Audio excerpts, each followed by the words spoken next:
నమస్తే, నేను మీ చంద్రశేఖర్ కండవల్లి.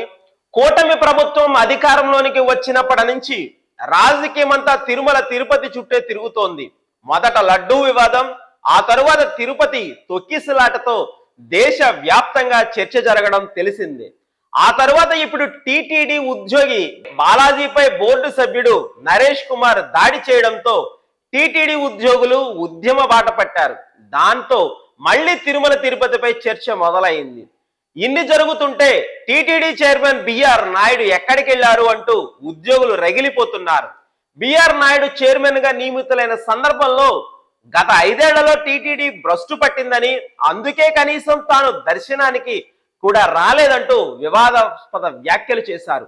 మరి ఇప్పుడు బిఆర్ నాయుడు హయాంలో జరుగుతున్నది ఏంటి అనే ప్రశ్న విపక్షాల నుంచి స్ట్రాంగ్ గా వస్తోంది. అంతేకాదు, టీటీడీ ఈవో శ్యామలరావు కూడా ఈ టీటీడీ ఉద్యోగి బాలాజీ వ్యవహారంలో అంటి ముట్టనట్టు ఉండటం గమనార్హం.